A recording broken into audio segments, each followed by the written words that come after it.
సంఖ్యాకాండము 20వ అధ్యాయము. మొదటి నెలయందు ఇశ్రాయేలీయుల సర్వ సమాజము సీను అరణ్యమునకు రాగా ప్రజలు కాదేశులో దిగిరి. అక్కడ మిరియాము చనిపోయి పాతిపెట్టబడెను. ఆ సమాజమునకు నీళ్లు లేకపోయినందున వారు మోషే అహరోనులకు విరోధముగా పోగైరి. జనులు మోషేతో వాదించుచు, అయ్యో, మా సహోదరులు యెహోవా ఎదుట చనిపోయినప్పుడు మేమును చనిపోయిన ఎడల ఎంతో మేలు. అయితే మేమును మా పశువులను ఇక్కడ చనిపోవునట్లు ఈ అరణ్యములోనికి యెహోవా సమాజమును మీరేలా తెచ్చితిరి? ఈ కాని చోటికి మమ్ము తెచ్చుటకు ఐగుప్తులో నుండి మమ్మను ఏల రప్పించితిరి? ఈ స్థలములో గింజలు లేవు, అంజూరలు లేవు, ద్రాక్షలు లేవు, దానిమ్మలు లేవు, త్రాగుటకు నీళ్లే లేవనిరి. అప్పుడు మోషే అహరోనులు సమాజము ఎదుట నుండి ప్రత్యక్షపు గుడారం యొక్క ద్వారములోనికి వెళ్ళి సాగిలపడగా యెహోవా మహిమ వారికి కనబడెను. అంతటా యెహోవా మోషేకు ఈలాగున సెలవిచ్చెను, నీవు నీ కర్రను తీసుకొని నీవును నీ సహోదరుడైన అహరోనును ఈ సమాజమును పోగుచేసి వారి కన్నుల ఎదుట ఆ బండతో మాటలాడుము, అది నీళ్లనిచ్చును. నీవు వారి కొరకు నీళ్లను బండలో నుండి రప్పించి సమాజమునకును వారి పశువులకును త్రాగుటకిమ్ము. యెహోవా అతనికి ఆజ్ఞాపించినట్లు మోషే ఆయన సన్నిధి నుండి ఆ కర్రను తీసుకొని పోయెను. తరువాత మోషే అహరోనులు ఆ బండ ఎదుట సమాజమును పోగు చేసినప్పుడు అతడు వారితో, ద్రోహులారా వినుడి, మేము ఈ బండలో నుండి మీ కొరకు నీళ్లు రప్పింపవలెనా అనెను. అప్పుడు మోషే తన చెయ్యి ఎత్తి 2 మారులు తన కర్రతో ఆ బండను కొట్టగా నీళ్లు సమృద్ధిగా ప్రవహించెను. సమాజమును పశువులను త్రాగెను.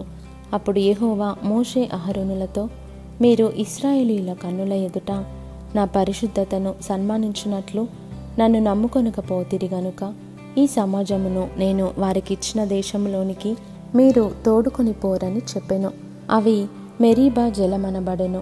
ఏలయనగా ఇశ్రాయేలీయులు యెహోవాతో వాదించినప్పుడు ఆయన వారి మధ్యను తన్ను పరిశుద్ధపరచుకొనెను. మోషే కాదేశు నుండి ఎదోము రాజునొద్దకు దూతలను పంపి, నీ సహోదరుడగు ఇశ్రాయేలు అడుగునదేమనగా, మాకు వచ్చిన కష్టము యావత్తును నీకు తెలిసినదే. మా పితరులు ఐగుప్తునకు వెళ్ళిరి. మేము చాలా దినములు ఐగుప్తులో నివసించితిమి. ఐగుప్తీయులు మమ్మును మా పితరులను శ్రమపెట్టిరి.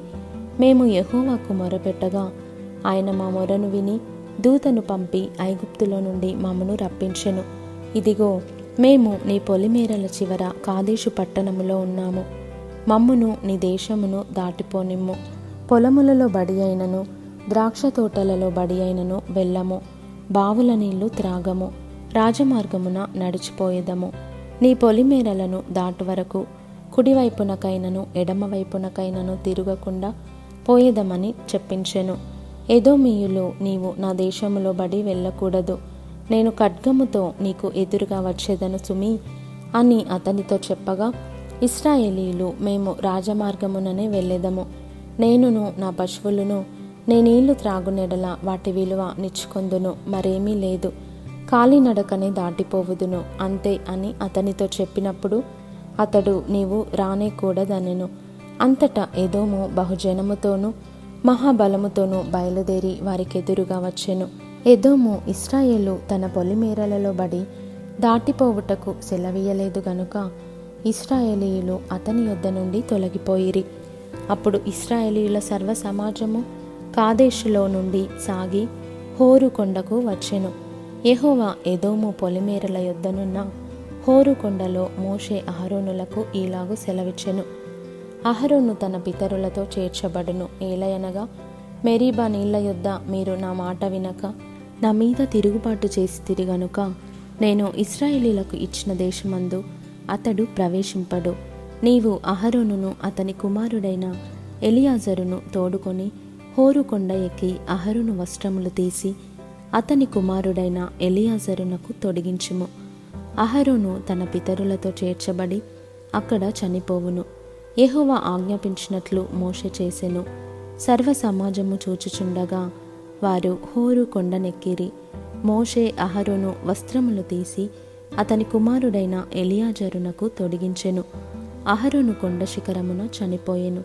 తరువాత మోషేయు ఎలియాజరును ఆ కొండ దిగి వచ్చిరి.